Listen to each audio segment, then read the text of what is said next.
Hello, hello. Hold on, let me silence the chat. I think we are live. All right, if you guys could hear us, say hello.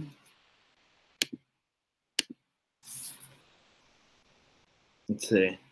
Have you guys ever run across WWF Stone Cold Tees? No, but I did like Stone Cold Steve Austin back in the day. I saw Stone Cold Steve Austin. She did. Oh no, there's a hole in my sock. But I saw him at I think it was like WWE SmackDown. Just the light up right there. How is everyone tonight? We're loud and clear. Awesome. Awesome. I was a little blinded because they put a light so we look a little bit brighter because we're at this weird stage of daylight saving where it's not night, not day, so the light's kind of weird. Just the light in that back. Yeah. All right. So, how's everyone doing? Besides t-shirts. I mean, t-shirts are pretty awesome. T-shirts are pretty awesome. So, like the title says, today we're going to talk about reseller spreadsheets, how we source, and then our first day doing the 75 hard challenge.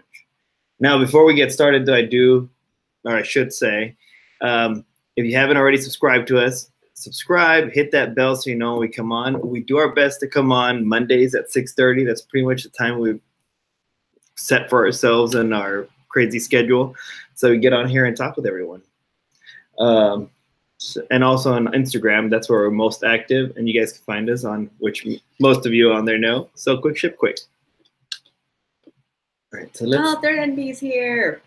Awesome. Okay, so last week we did our once a month Wednesday talk with Thrifting Nomads, and we talked about starting the 75 hard challenge. And today was our first day. So I know we've been in contact with Will and Jenny all day to see how they're doing. And it's only our first day. So how do you feel doing it? Well, I was telling her, like, it's honestly going to be easy our first day. I mean, we were excited to start and slightly nervous, but we had all this energy to start. So our first day is not too difficult. There's changes. I'm actually doing fasted, intermittent fasting. Intermittent fasting. So I'm sticking to the right time frame, which is a little different for me because I do have snacks in the morning, but I just make sure to drink water and stay busy. And so for those of you who don't know what intermittent fasting is, you have a set period where you're not supposed to eat, and it's normally 16 hours off and 8 hours on. So our first meal was post weightlifting, which was at 3:45. We had our first meal, and then we did our second workout, which was an outdoor walk. Yeah. Hike, walk. Hike, walk. I mean, it's an urban hike because the back streets here are full of hills. We're not in San Francisco, but we got some fun hills here. It's hilly. It's hilly. But it was good. It was nice to be outside. I mean, again, I know we're in California. We have different weather. And it's actually hot today. I think it's 85 degrees in LA right now. But so far, I'm keeping track in my planner. I'm keeping track in my planner. But let's see. We did our 2 workouts. We did our intermittent fasting on time. And I think I'm at 100 ounces of water so far. Yeah, I'm probably just at about a gallon already. Because I've been chugging water. Partially, again, while I'm drinking water, I don't get hungry. Yeah, but, and then I think we have one last thing. Oh, we have 2 things. So part of the challenge, we're supposed to take our progress picture, which we haven't done yet. So we're going to do that later. And then tonight, I will be reading our 10 pages. We're going to be reading? And I'm not going to read the title, but this book. So How to Stop Doubting Your Greatness and Start Living an Awesome Life. So I will be reading that to Hugo as like part of our 10 pages. It's like an audio book, but I think I mentioned this last time. We're doing it in a thrifty manner. So she's reading it and I'm listening to it. And sending offers. Well, sending offers, yeah. Because that's one of my things in our Wednesday meetup when we met up with Will and Jenny. I said I'm going to do my best to really get offers out on all items on Posh every day. It's a daunting task. Yeah, Will and Jenny are almost at their 100-gallon or 100 ounces. And then Lisa got in her workout earlier, which is awesome. But for those of you who are not on the challenge, drink your water anyway. Yeah. Do your best. Stay hydrated. It sounds simple. It sounds like a, what do you call those, public announcement commercials? But it really will make a difference. Okay, so moving on. What's our first thing that we're going to talk about? So the main thing that happened this weekend was she's been real focused on organizing our information, because she was finalizing putting all the data into our box where we have our tax information. Because today, another thing, today went to drop off our tax information to our CPA. Hopefully everything goes well. Probably get a call about something, but still drop those off. But she was working on those. While working on those, she picked up on figuring out how to make a spreadsheet to do a better up-to-date analysis of our sales on Posh, on different platforms. And, you know, in the chat, if you guys could just drop down like how you guys keep track of your inventory, how you guys keep track of your cost of goods. But we just wanted to kind of, you know, brainstorm and talk about how we were doing it. We use Google. And so if you guys are on Google, I know a lot of people still use Microsoft Word and Excel. We like using Google. So we use Google Docs and Google Sheets. So we can access it anywhere. And I was keeping track of our inventory. And for us, we like to keep track of the items individually, because we want to see how much each item costs when we're doing our offers, instead of taking the whole total and then dividing it by the amount of items from that shopping trip. So I was, you know, doing that by month. So each month I would have a sheet that listed, that itemized everything. And then at the end of the month, but more like, you know, at the end of 3 months, I would lose track, and I would have to go back in and then look at our sales from each of the platforms. And then I was calculating that in our sheets. It wasn't doing it automatically. And so this time around, I know we're 3 months into 2019, but I was trying to find a way to make it more automated. Right? Yeah, I think that's the word. But it's pretty much, she did it the hard way first. Now, I think the benefit that happened for us the hard way is she was in constant contact with how much we were spending on an item. So when it came down to listing and offers, she pretty much knew how much everything cost because she was manually putting it all in. But now that we have a better idea of what we're okay spending on items, like say how much we are willing to buy jeans for in order to safely make a profit, I think it's fine that we got it automated now. And it's all thanks to her. I mean, she put in a lot of work. I know Lisa on here, she talks about Not Your Dad's CPA, and I know a lot of people in the reselling community like to use his stuff. I know the Red Envy was telling me about reading his ebook.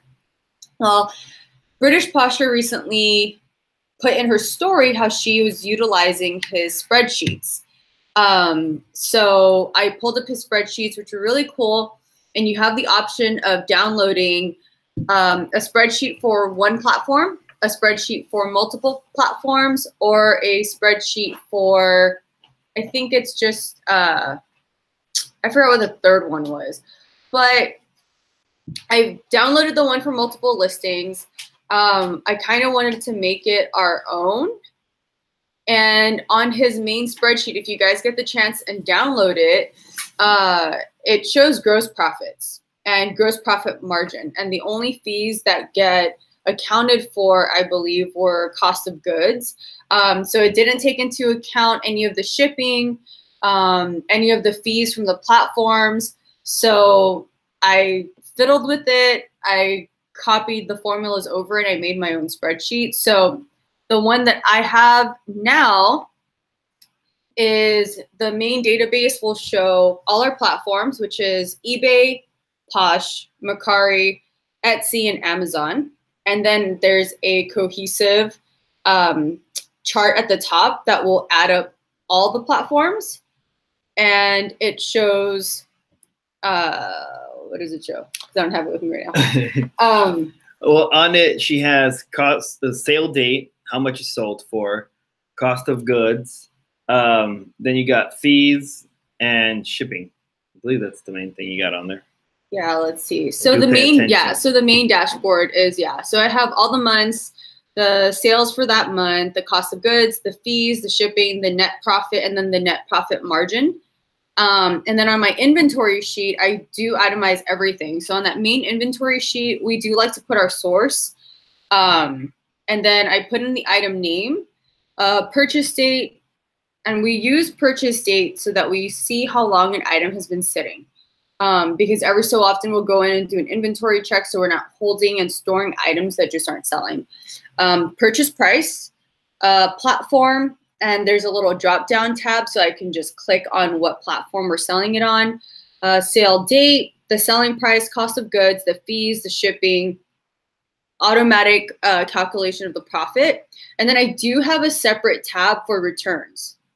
So that way I'll put a little note. So it's a return tab, and then I can put a note if we got a return, and then that way we'll add that return back into the cost of goods. And then it's all linked up to the main dashboard. So once I input the information, it'll populate how much we made on that platform for each of the months. Yeah, and I mean, for those who, cost of goods at the end of the day just means what we paid for it. And the reason it's important, we find it important to keep that in mind is, one, I mean, obviously what you spend is important because when you sell it, that's how you get your profit, right? But then there's so much in between that she's worked to put together. So, I mean, if we buy a shirt for $5 and we sell it for $25, that does not mean we made $20 because in it, you got all the different fees and then shipping costs in it. If say we do free shipping in that. Okay, Frenchie. So I'm still trying to fiddle with it and making sure that there's not any like hiccups in it. So once I get it finalized, I will DM you and send you a link.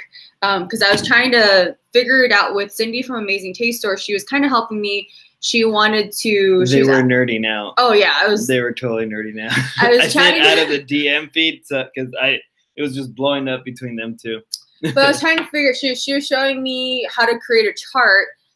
So my main dashboard actually shows the percentage, the net profit margin for each of the platforms, so I can see which platforms was doing better than the other. But Cindy suggested that I make an actual chart so that you can see it a little bit more clearly. Yeah. For visual learners. And so I'm going to create another sheet that will create a pie chart or a bar graph or a line graph to show all the platforms. But so far, surprisingly, Poshmark is coming out better in the profit margins. Yeah. So the important part of that is we still pay a lot of attention and we baby our eBay in terms of, like we've mentioned, we cross-post. So for whatever reason there's an error where we sell an item on two platforms and one is eBay, eBay gets the item hands down. So we do baby it. But Poshmark, because she did these numbers, Poshmark is showing better profits right now, which is good. I mean, I haven't done Mercari yet. So because it took me a while, this is my first time creating a real graph like that, or using the functions inside Google Sheets. Yeah, and multi-layered because it's not just a function within the same sheet. So she's not literally just saying column A plus column B. She's saying the column G5 of sheet 3 divided by, like, she's just combining sheets. Something like that. It's not easy. But it took me a while because I'm not as tech savvy with that stuff. So anyway, it took a while. I'm still trying to figure it out. So I'm still inputting data for this year. I'm only finishing up the Poshmark data entry. I'm gonna input Mercari. I'm devoting like 30 minutes after this to do that. And then we'll see. We'll see how the charting works, and hopefully I could share the link for the spreadsheets. Yeah, I mean, we definitely want to share with everyone. If it worked for you guys, again, this is what works for us. Yeah. It's very detailed, and some people it's too detailed, and that's okay, because if less details help you get your business going and function, then that's awesome. It's just the way she works. Yeah. And by the way she works means that's how I work. Yeah. So I know a lot of people I've heard on Rally Routes, they do, what is it? Like they take the total that they spent and then they'll divide that by however many items from that trip. I can't work like that. Personally, I want to see the item cost per item. And it is a little bit more time consuming, but to save my sanity, that's what I do. Yeah, it's tedious, but at the same time, the benefit that we find in it, and again, it's not for everyone, because it's okay if you do average cost of goods, because the idea behind that would be, as long as you sell everything, you'll even out and you're fine. Your profits will take care of each other. I mean, but yeah. We want to make sure we know that if we pick up a pair of jeans of a certain brand, if we pick them up at $7, are we going to have room to make profit? Yeah. Or can we only pick those jeans up if they're under, say, $3 or whatever? Yeah. So doing the individual or the itemization this way, we know which brands is going to give us more profit, which brands we should keep picking up, or which brands we should leave behind. If we're doing an average cost, then we could keep picking up, you know, American Eagle jeans, but American Eagle jeans are only worth it to us if we're getting it at $4 or less. Yeah. But if we do an average cost and we have them come out at $4, but really we paid $7 for it, it's not worth it. Yeah, and I know it's just a couple of bucks, and it sounds like, you know, it's very small margins, but that's one of the brands that's more of a bread and butter. So because it's more of a bread and butter, you don't make too much on it, but it's one of those that you just see more frequent sales on. Yeah. And I know Thread Envy and I were geeking out too as we were talking about our spreadsheets and our love for spreadsheets. So that was cool. Yeah, and she actually did ask earlier if Not Your Dad CPA accounted for sales tax or some other tax information. No. And then ours doesn't either right now. Like ours doesn't include tax, which we should. But you know, I barely figured this thing out, so I'm just do it one step at a time. Let's see. So, I mean, with that in mind now, who uses spreadsheets, period, to keep track of all their stuff? I know the Real Stitch puts it in a notebook. Okay, yeah. So there's plenty of people that do it manual, and that's nothing wrong. As long as it works for you. Yeah. And as long as it helps you understand your costs, because if you don't understand what you're spending, you might be overspending. And, you know, in the mix of big numbers, you think you're making money, but you might not be making money. So that's that dangerous side. You get shadowed. Yeah, let's see. So let's see. Teresa Treasure uses Excel. Yeah, so we don't actually have the Microsoft Office on any of our computers here. And I think we got into Google a few years ago because of our personal training clients. And I use Google Sheets to share workouts with all our clients. It's easier for me that way because I will input a workout. My clients will update their numbers so that I can update the workouts for the next week based on whatever weights they used the previous week. And from there, any notes they leave. Yeah. Yeah. So now we find it super useful for our reselling business. Yeah. I mean, it does that. I know there's, before she joined, and really before I was even close to being a serious seller, I just went off of eBay's numbers, and I knew PayPal gave me a report, and that was it. But that's when we were selling very little. Yeah. So I mean, the numbers were easy to read and easier to understand. Most cost of goods I could keep in my mind. But as we grew, and with her help, really grew.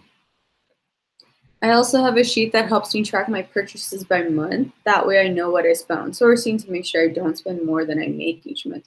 Yeah, and this is why we're doing this too. So, you know, I know there was especially in Q4, we did spend more than we made that month because we were also putting it into Amazon, and we were trying and we're to starting Amazon. And we were starting Amazon. So we took whatever capital we had and put it into that platform. Yeah. And at the time, I mean, I know we didn't sell the same amount or more than what we put in for that month, but stuff that we put in December, we're still selling right now, which is nice. So we're still seeing the sales from it. Mm-hmm. Yeah, exactly. If you don't account for the cost of goods until the item sells, you really don't know what you're spending on sourcing each month.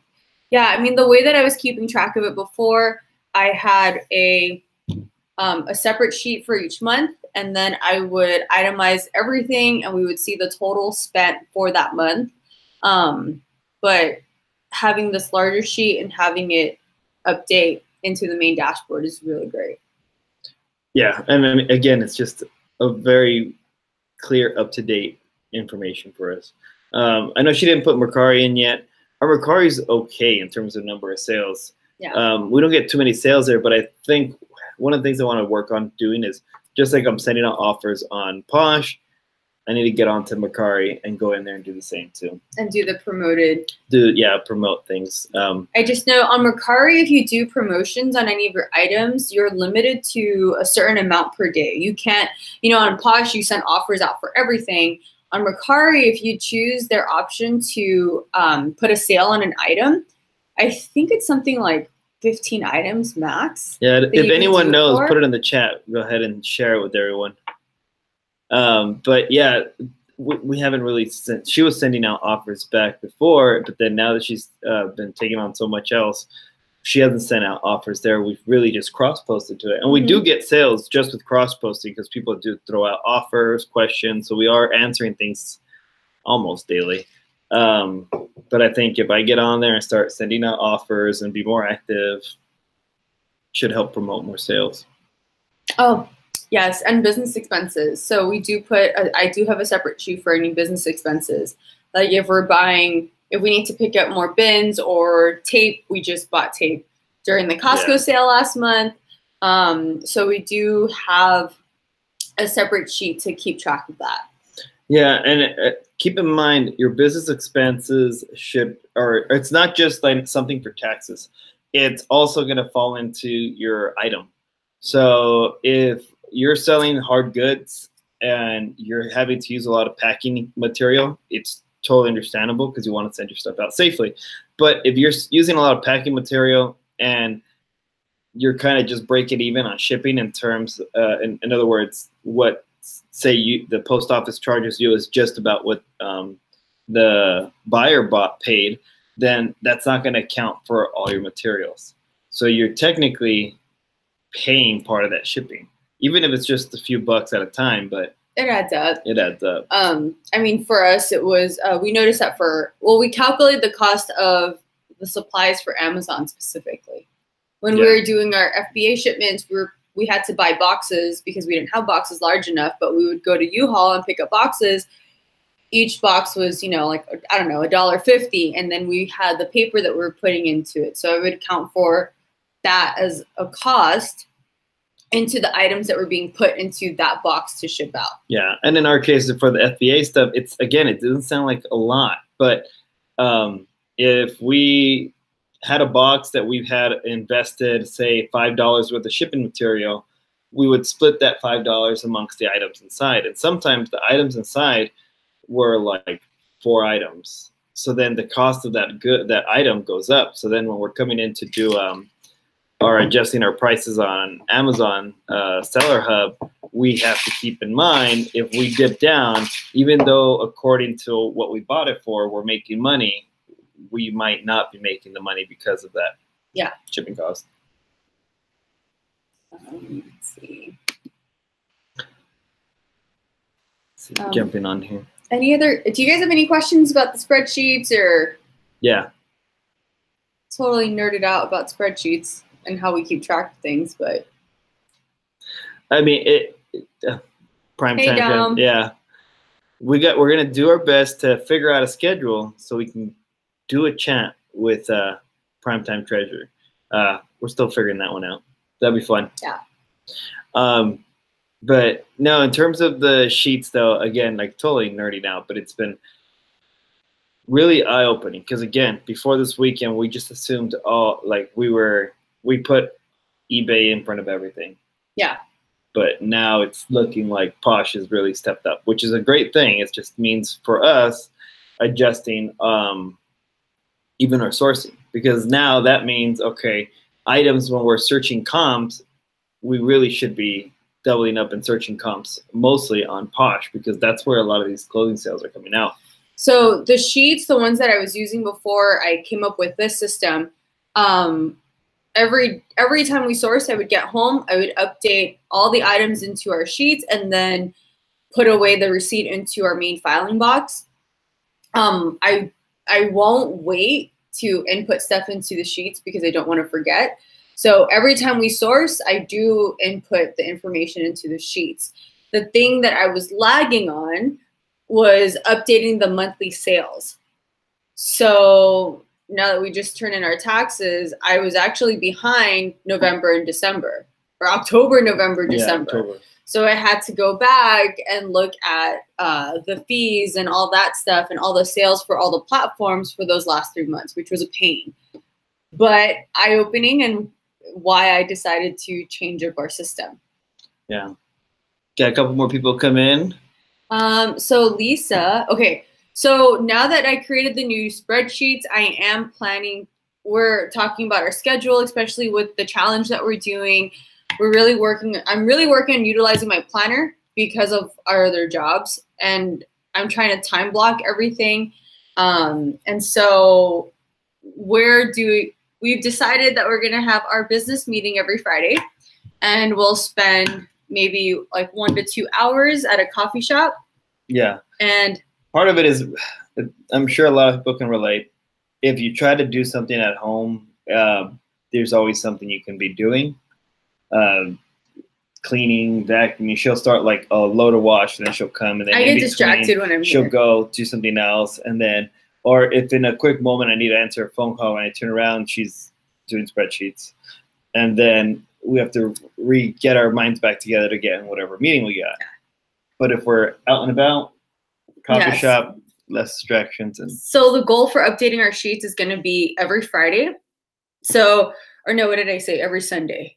Well, Sunday you said, well, because Sunday, now that you don't have to work in the weekends, Sunday mornings you'll be here, and I'm going to head out to the restaurant, and then that's when you're going to take your time to. Yeah. Okay, so Sunday morning I am going to update sales from the previous Sunday to Saturday. So it'll be 7 days worth of sales to update into my spreadsheets for all the platforms, and figure that stuff out. And that might take, if I'm up to date, then it shouldn't take me too long. But I will keep you guys updated on that, because time is money. And then going back to that 75 hard challenge. So it's fitness related, but it's actually mind and lifestyle related, in that we have to now really manage our time to fit these set workouts, to organize our food and diet so we get our water in. But because of our schedule, the only way we can do that dedicated one workout outdoors, one workout indoors, is if we get up early enough so that we can get out for a good walk prior to each of us going to work, whether she goes to work or I go to the restaurant or not. But the beauty of that is we're hoping that this is going to help adjust habits to where we can start getting up earlier. And, the purpose of this is mental toughness, and then not making excuses for certain things, or avoiding the most important things that you need to do. And that's all in reselling. And in reselling, there would be times when I would put off, updating my sheets, but then I would get behind months. And it's like Third Envy says about Amazing Taste. She talks about numbers. And if you don't know your numbers, it's going to be really hard to run your business, and really hard to know if you are profiting or if you're losing more per month.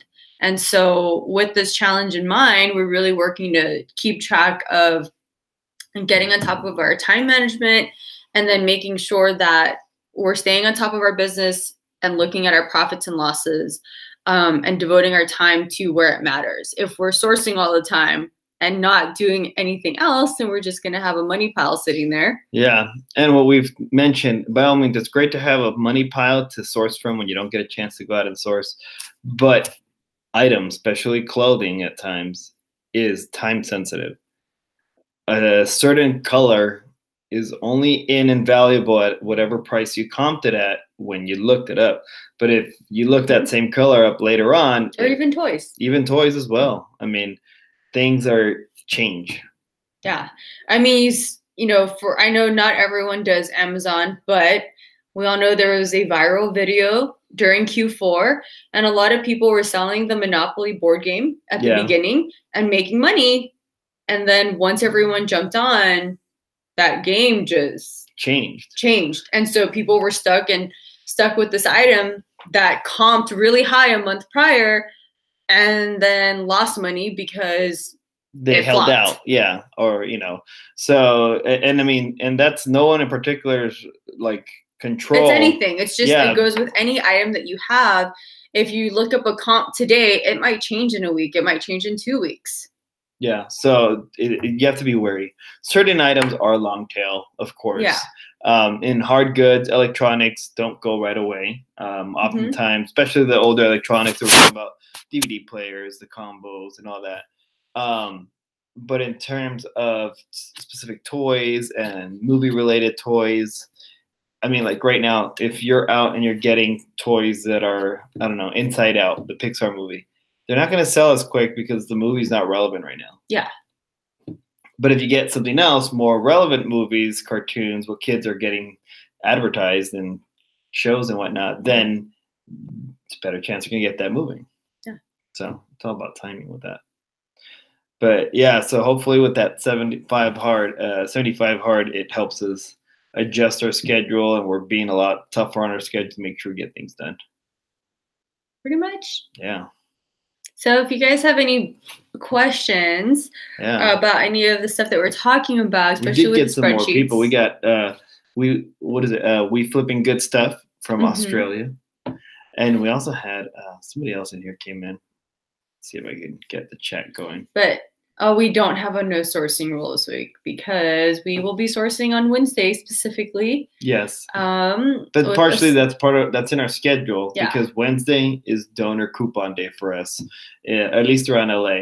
So because of that, we do have a 15% off coupon. So we try to utilize the sales. There's one thrift store that we really like that we might try to stop by this week, and they do 50% off happy hour.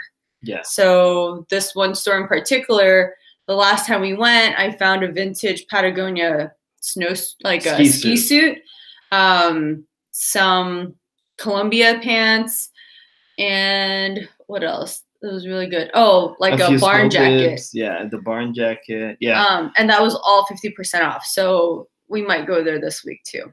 Yeah. It's a true happy hour.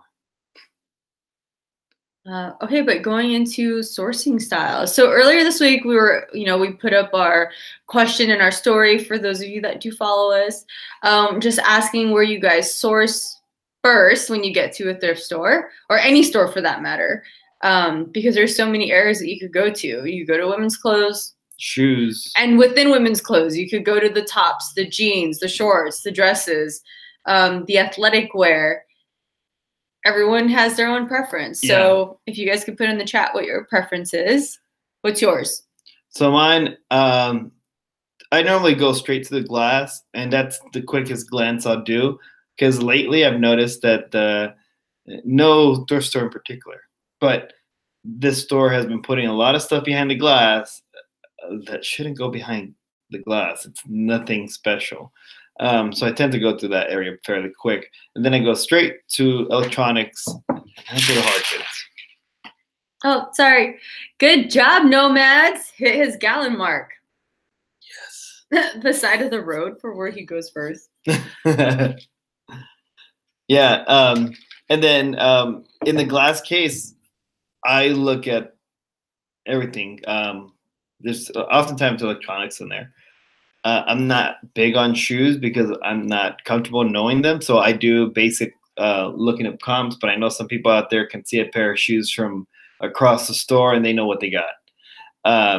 So I'll see shoes behind the glass case, and I'll look them up, and oftentimes are not worth looking up because they tricked me. They made me think they were valuable because they were behind glass.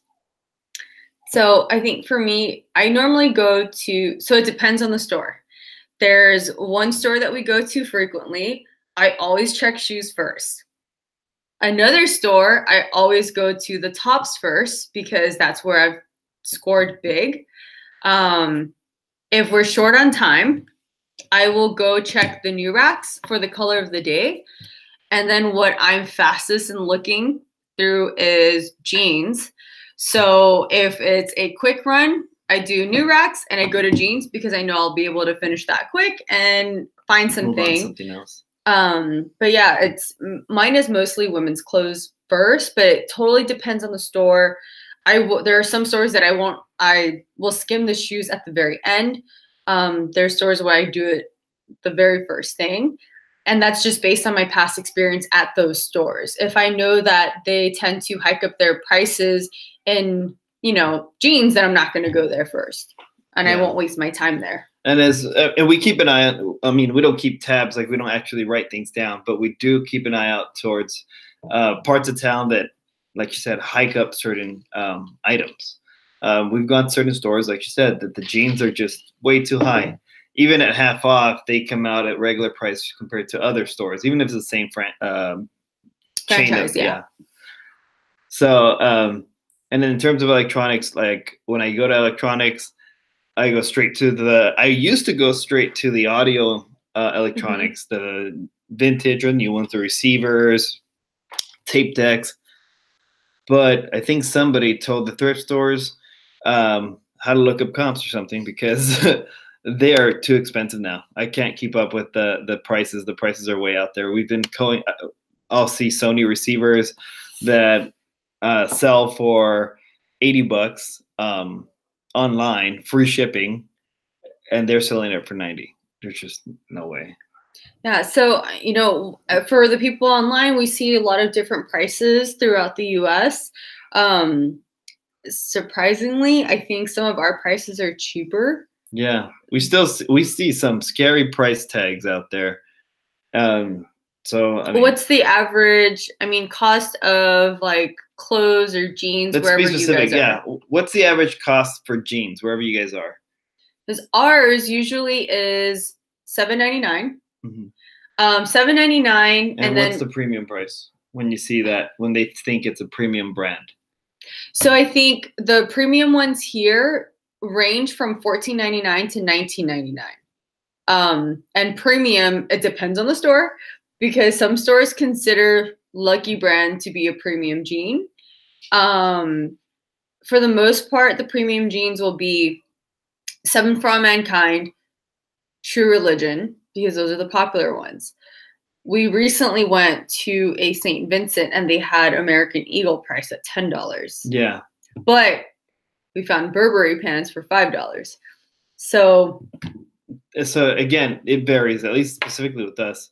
But let's see, $6.99, $6.95 for Teresa. Yeah, $6.95 for jeans, premium $10.99. Yeah, that totally depends on where you are. And it's average because that's around us what we normally see. And when we've gone to the west side of LA, the average cost goes up on jeans, especially.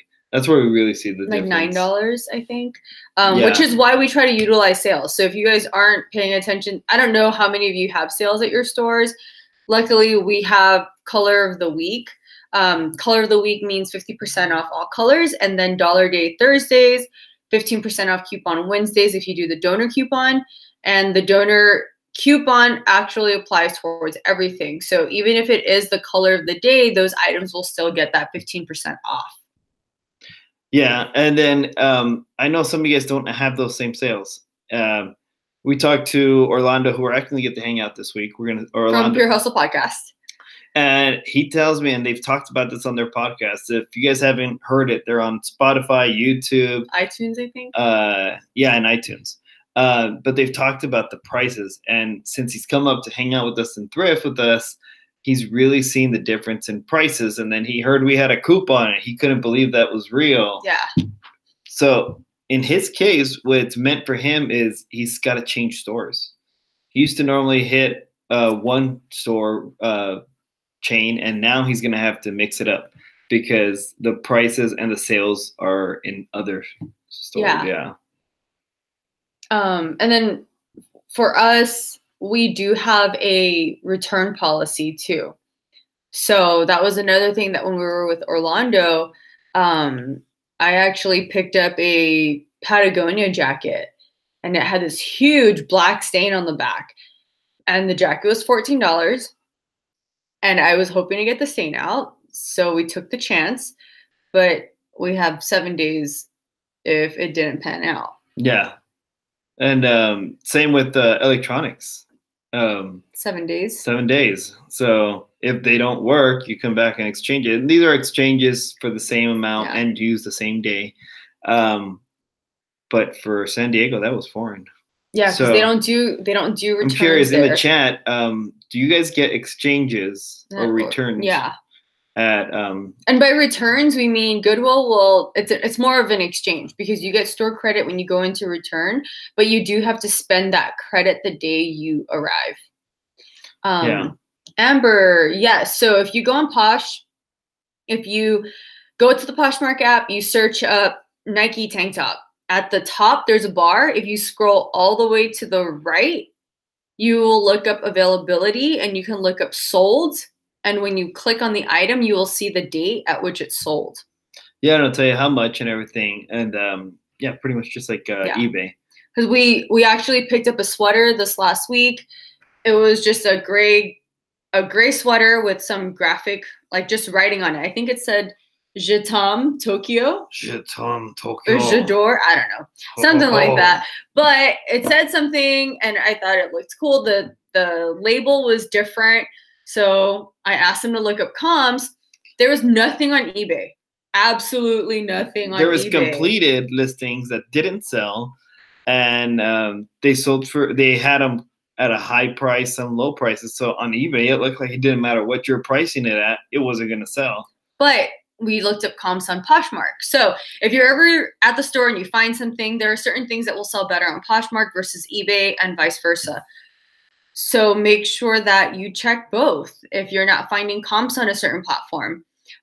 He was able to find the sweater on Poshmark and it had 2 or 3 sold at like $50 to $70. Yeah, and then others that were a little lower, but still there was definitely a better record of sales on Poshmark than eBay.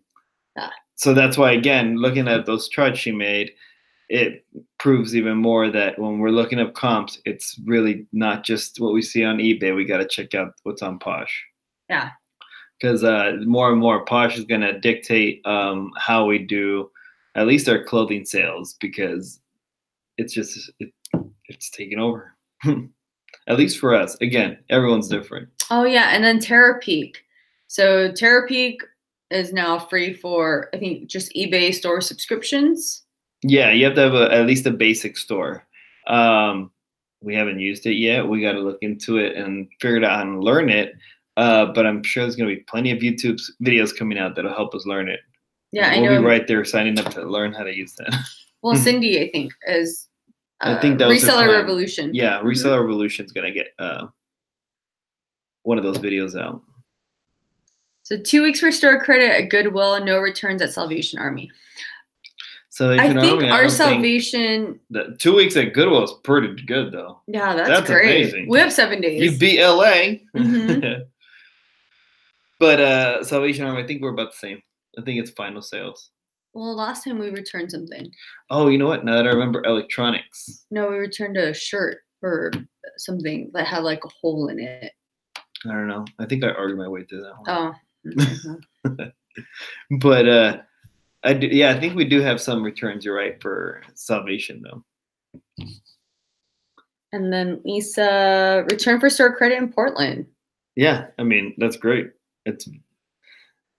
And the idea though with the store credit is, don't just buy everything, go home and then come back because you're wasting your time. Take that store credit as kind of a mini safety net if you guys have it. So we've gone through a store and we'll check the best we can for stains and holes, especially on those patterns that are real busy. It's hard to catch everything sometimes. Or the lighting. Or the lighting. There's one thrift store that we go to, and the lighting in there is really, really, really awful. There's not much natural light coming in either. So we'll examine something. And we're doing our best to like change the angles to see if we see anything. And then when we get home and we put it under our LED lights to take pictures, we see the stain. Yeah.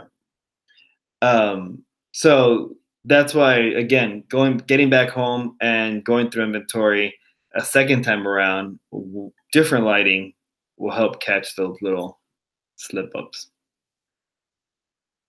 Yeah. Or if you forget a bag. Oh, yeah. So if any of you followed British Posture on Instagram, she put up a story. She picked up, like, I think she bought 3 bags worth of items at a Goodwill. One of those bags had a bridal dress from Beholden, which is an Anthropologie brand. She paid up for it. There was the wedding dress and another item in there. She got home. She waited hours until she checked her inventory. And when she did, she realized she left the bag with the wedding dress at the Goodwill. The next day, because she realizes after they had closed, the next day she went back in. Because she paid for this big wedding dress, the cashier remembered her, except the bag was nowhere to be found because someone put the dress back. Well, they searched the store. The dress was nowhere to be found. But because they remembered her, they gave her the store credit back. She got some stuff. So she was fine at the end of the day. But point is, check your inventory. Yeah. Or whatever you buy when you get home, just in case. If you guys don't follow her, she's on Instagram, and she has an eye for different types of items, which is pretty cool. She's very fashionable items. Which, a lot of posh. I think she mainly does Poshmark. Yeah, she might do. I think she does do the other platforms, but her focus is Posh. Yeah, our store only takes returns with tags attached. Yeah, same with us. Which is why, again, like it's literally we get in with the inventory. We set up the laptop and we start going through the bags again. Yeah. We have really bright recess lights in our place. And so when we get home, we lay everything on the dining table together. He'll help me examine things as I open up my sheets and I input the data. And we'll do a double check on the item to make sure there's no stains or rips or tears. She'll call out and tell me, okay, I got a women's long sleeve, $6.49. Then I'll go through the inventory, find it. She'll put down whatever it is. And as she's putting that down, I'm looking around it. And before we cut that tag off, we're looking to make sure, again, it's good. And we have caught things where after we bring it in and she's about to do inventory, she'll realize, nope, you know what? This has a small rip here at the seam or something. Yeah. So, you know what? Recently I picked up like it was a wool dress. I can't remember what brand it was, but it comped high. So I picked it up. And when we got home, because the wool had a lining underneath that was the same color, I missed a hole. And it was a small hole, but it was a hole. Yeah. And I know wool and cashmere will get holes often. But in this one, it was in a noticeable place. It wasn't worth trying to sell it with a hole. Oh, and then we found a hole in a pair of jeans, which I didn't catch until we got a return on it. Yeah. But if you guys are picking up jeans, when you hold up the jeans by the waist or the hip, do the pull test to make sure there's no hole coming down the side of the pocket, because that's where the hole was, and we did not see it. Yeah, we looked. We quickly examined them, checked the seams, checked the our usuals, make sure the buttons were there, zip up works, everything's good. Then they told us like it was just terribly torn, and we do our customer service like we talked about in the video, and we bring it back, we examine it, and sure enough, as soon as we grab it and stretch it out, it was very obvious. But again, it wasn't easy to see unless you stretched it out. And then we look back at our previous pictures to make sure, and sure enough, we can see a light like line that goes down the side of the pocket, which sure enough was a tear line. But going back to sourcing style, which we wanted to talk about, was we recently put up a post about some Nike things that we found. Ooh. So I had found these 2 Nike Unitard skin suits, which we did not know what they were called, but we picked them up and they had a children's tag on it. But I found these in the women's section in the dresses. Yeah. So it could have been a mistake. You know, it could have been the Goodwill employee put it there, or a customer picked it up from the children's section and then put it in the women's section. I mean, I don't know, but check. Every area. I mean, same goes with, so I also pick up media, but I've talked about in the past, I don't pick up the common stuff. So I'm not going to go out there and pick up a bunch of, Disney movies that are on DVD, because there's a lot and most people buy them or they're streamable. But what I do is I'll go find the random stuff that you don't see often, movies that I don't know. So if I'm going through the DVDs, I'll glance and I'll be like, I don't recognize that one. I'll look it up. It sure enough might be worth 15 to 20 bucks, but when you're buying them at $1, it's worth it. Easy shipping. But my point there is I'll find DVDs in the toy area. I'll find DVDs near shoes, because what happens is people will pick things up, walk with it, and then dump it. Sometimes people try to hide it, but in this case, I think normally we found things that people last minute don't want to take and just leave it. Yeah. So. Like that Patagonia sweater. That plush. Oh, that plush. We did sell it. Mm-hmm. Yeah. So make sure you check your different sections in the Goodwill, even if it's not, or, whatever thrift store you're in, even if it's not something that you generally look at, you never know what you might find because someone leaves it behind. Because we found a Patagonia plush sweater that was sitting at the jeans rack for women's. Yeah. And you'll often find at the ends of these racks the discard pile from other people. And sometimes it's a discard pile from other resellers. So you'll kind of notice if it's from another reseller, because you realize a lot of these brands look like they might be good, like looking up, but obviously not good enough to pick up. So you're like, oh, there was a reseller here. Mm-hmm. A reseller was grazing. But then oftentimes, too, what we see is just people who, at the last minute, decide not to get something. And it turns out it's good for us.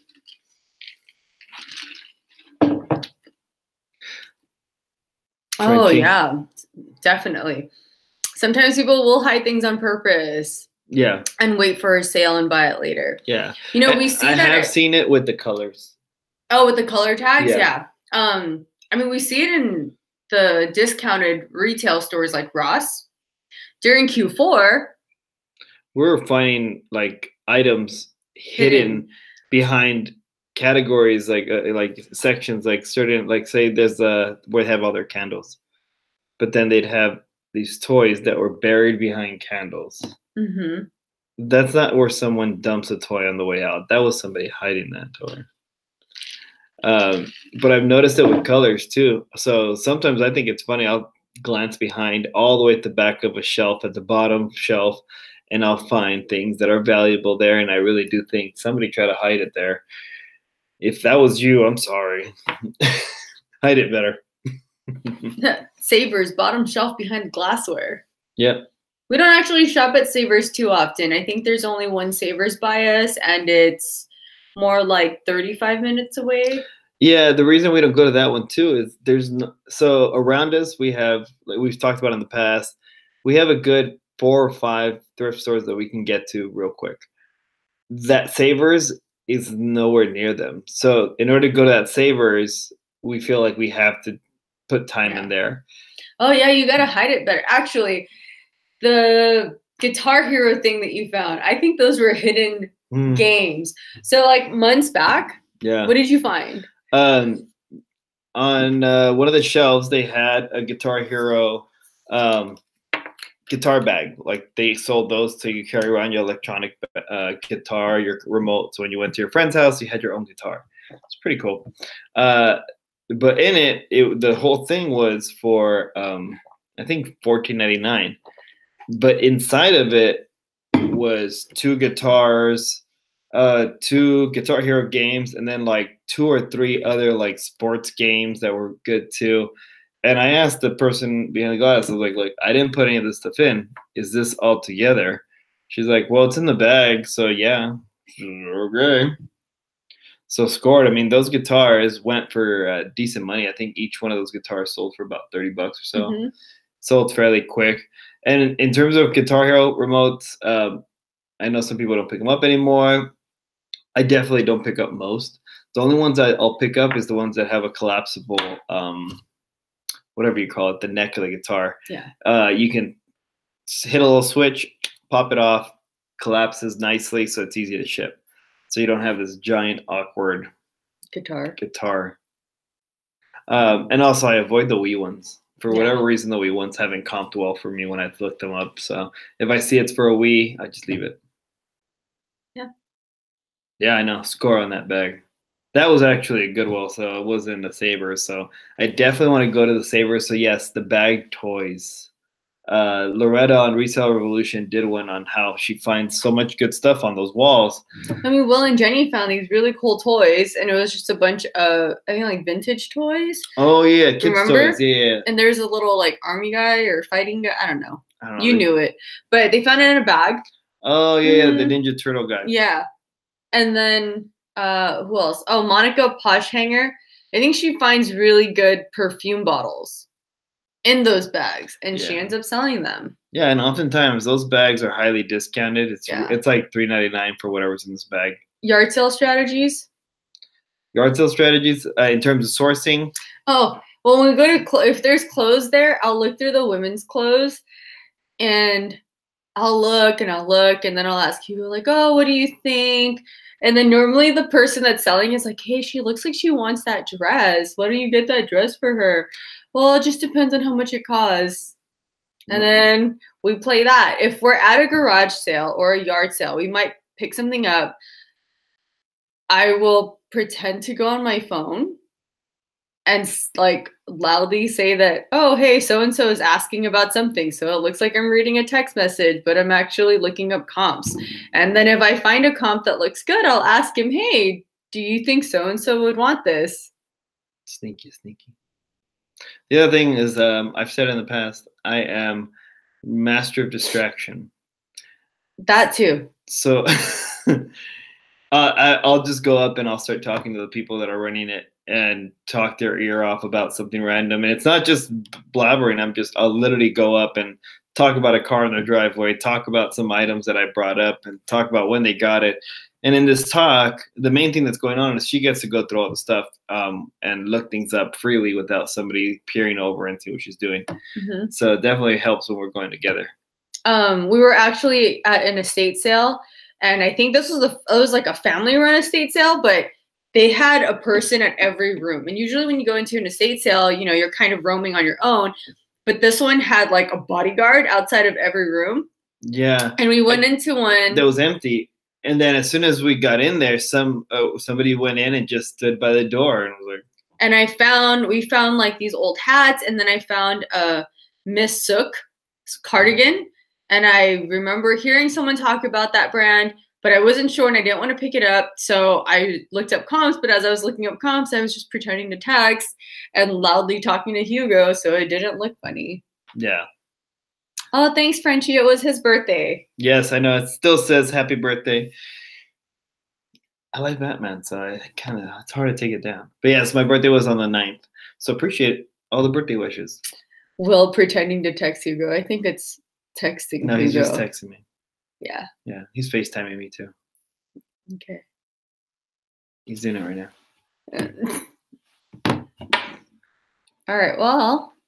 So we're going to wrap up, but so time is coming up real quick. What is it, next week already for the meetup? Yeah, so if you're in Southern California or anywhere near here, Lisa is actually coming down from Portland.